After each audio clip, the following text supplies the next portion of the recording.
know that Sonic Adventure was originally going to be called Sonic RPG? Sonic Adventure was the first true mainline 3D platformer in the Sonic series, and in my opinion, they definitely did not disappoint. During the conceptualization for this game, there was an initial push to call this game Sonic RPG due to the desire for the team to add a greater focus on narrative. Just like Sonic 3 and Knuckles, there was this emphasis to kind of like push the envelope for stories for Sonic, so 3D hardware with voice acting capabilities was certainly the inspiration for this potentially being the name of the title, and some of the elements of an RPG were left behind as well. When you take a look at 6 playable characters with intertwining stories, unlockable power-up upgrades for them, X-based narratives with the NPCs in the hub world that progress as you progress through the campaign, and even customizable progression-based leveling systems such as the Chow Garden. Sonic Adventure ended up being a 3D platformer, a great one at that, but there's no denying that some of that DNA is still there. Did you know that Eggman has his doctorate in engineering? Dr. Eggman is the primary villain of the Sonic franchise and is known for his 300 IQ as well as his amazing scientific creations. But you have to ask yourself, why exactly is he called Dr. Eggman? Well, I'm here to tell you exactly why. He's not a doctor of medicine like the more traditional way you would think of a doctor. You can get your doctorate degree by going to a university and studying in a field for 8 years. According to one of his original creators, Naoto Ishima, when a fan asked if Dr. Robotnik is a doctor of medicine or a doctor of philosophy, he responded and said that he is a doctor of engineering. Could you imagine a timeline where there's a young Eggman who's not actually a villain but going to school to pursue engineering? I don't think I could either, but let's move on to the next fact. Did you know that when you have a Lightspeed Dash charged in Sonic Adventure, you can still pick up the Chow? Lightspeed Dash in Sonic Adventure functions very different to how it functions throughout the rest of the series. The basic premise is when you see a trail of rings, you charge it up and you can actually go through it to progress through different paths. In Adventure, you have to actually physically charge it up, and Sonic has his blue energy around him, and then the second you release it, Sonic dashes forward. But luckily for us, we can get around this by using an Xbox controller and holding down the B button to charge up the Lightspeed Dash, going up to a Chow, and then picking it up with the X button, and now we can keep our Lightspeed Dash charge while holding a Chow. But guess what happens when we release the Chow?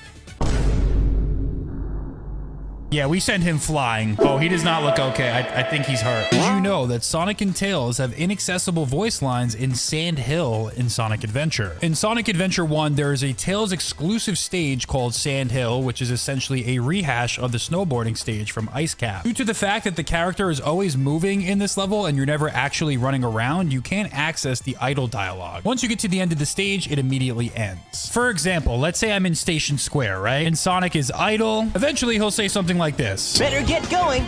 This station must be the center of the city. This station must be the center of the city. This station, this better. But there are actual voice lines programmed for these characters in this stage. Let's take a listen to Tails. This sand is kind of loose. And despite not being playable in the main campaign of this level, Sonic has dialogue too. Shoot, I got sand in my eye. There was concept art for a dragon boss at the end of Sonic 3 and Knuckles. So in Sonic 3 and Knuckles, the final boss is Sonic going up against Eggman, but allegedly this could have been different. What we are looking at right here is very old, blurry concept art, which appears to be a dragon fighting against Super Sonic for Sonic 3. Artists over the years have tried to retrace this blurry concept art. I would say that this one right here is probably one of the best recreations of it. Imagine what could have been. And by taking a look at the Sonic 3 and Knuckles Japanese manual, Knuckles alluded to a prophecy where an egg would cause a dragon to be unleashed and bring about disaster. However, this was cut in favor of fighting Dr. Eggman, obviously. And it seems like this concept was definitely fully revived in Sonic Superstars, where the prophecy is fulfilled and a dragon boss comes out of an egg and Super Sonic goes up against him. In Sonic Battle, Shadow is faster than Sonic. The age-old question that many Sonic fans have is, who is better, Sonic or Shadow? Well, in terms of the speed department, maybe we potentially have a canon answer to that. So over the years, Sega has started to lean into the fact that they are trying to make the Sonic canon more unified and connected, and now we know in the present day 2026 that Sonic Battle is officially canon. Sonic Battle was an official Game Boy Advance Sonic fighting spin-off game with a surprisingly deep narrative. Each individual character in the game has their own unique abilities and stats, and there's one stat that may surprise all of you if you weren't around for this game or as familiar with it. If you take a look at the speed stat stat for Sonic, which is his signature characteristic, he has 7 points. And if you take a look at the speed stat for Shadow, he has 8 points. So does this mean that in terms of the canon, Shadow is officially faster than Sonic? Well, this is probably some of the only evidence that we'll be able to see. Although I do have some evidence and theories for the contrast. I'm looking for some power scalers to help me out in the comments because I'm just absolutely sick of the Shadow propaganda. There is a rated T for teen Sonic game. Sega Superstars is the first ever game that's rated T for teen, which features Sonic the Hedgehog, who prior to this point has only appeared in games that were rated E for everyone. Sega Superstars was a PS2 exclusive game, and essentially what this game was a collection of mini games featuring all of the Sega characters, utilizing the mechanics of the iToy, which was this USB camera accessory that let players use their body movements to control games. It also puts your image on the screen and has motion-based gameplay, kind of similar to early concepts of the Nintendo Wii or the Xbox Kinect, if you think about it. It's a shame that game companies don't innovate with technology like this anymore. But ultimately, this is like one of the only rated T for teen Sonic games. Not even Shadow the Hedgehog, which in my opinion has a lot more mature themes, was able to secure that rating as it got E10+. Recently resurfaced Shadow the Hedgehog 2005 prototype has just been revealed with more mature language. So according to this post right here, Hidden Palace has preserved a rare Shadow the Hedgehog prototype, which includes a long-lost E3 build, which reveals a ton of cut content and early designs. And this dump is absolutely massive. I'm not going to go through all of it. I'd prefer to redirect you guys to the actual original source of this information, but there are some very interesting lines from this build that I thought were pretty funny. One badass hedgehog.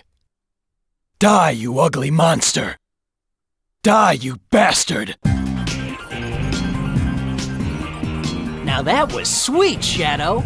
Yeah, well, I'm not here to save your ass. Thought you might say something like that. How about a little friendly competition? Don't waste my time. In 1993, the Macy's Thanksgiving Day Parade Sonic float had 2 mouths. Possibly one of the most signature parts of Sonic's design is not only his blue fur, but also his signature side smirk. It makes a lot of sense that this character has maintained the signature side smirk, considering that he was originally conceptualized in 2D. But one of the topics of contention within the community as he made his flawless transition to 3D was the fact that he maintained this signature side smirk, despite the fact that he wasn't in 2D. Almost all of the time he maintains the side smirk, but there's been some examples where he has the middle mouth, and it definitely changes the way the character looks slightly. I'd love for you guys to let me know down below in the comments which one you like better, but maybe the most egregious example of them trying to maintain the side smirk is them giving Super Sonic and Lost World 2 mouths. I'm guessing maybe depending on which angle the camera's looking, it makes sense, like if you're in like a 2D section or something like that. But to make a long story short, maybe that was inspiration of the original Sonic float in the 1993 Macy's Thanksgiving Day Parade, and famously, this is when the Sonic balloon got caught in the wind and ended up popping. Certainly some foreshadowing for some of the bumpy roads that Sonic would experience in the future. Sonic Advance 3, if Cream is the main character paired up with Sonic, she has an ability which gives her a floaty in water. So Sonic Advance 3 has a very unique gimmick where you have 2 playable characters, but depending on which character combo you have, they have different unique abilities. The most interesting one of them all is when you take Cream and make her the main character, but play Sonic as the side character, she gains a speed boost as her main ability, but also there's a hidden ability where she goes in water and gets a floaty. Perhaps this is a reference to the fact that Sonic doesn't like water and can't swim. Truthfully, I couldn't tell you why this is, but I guarantee this is a fact that probably caught a lot of you off guard.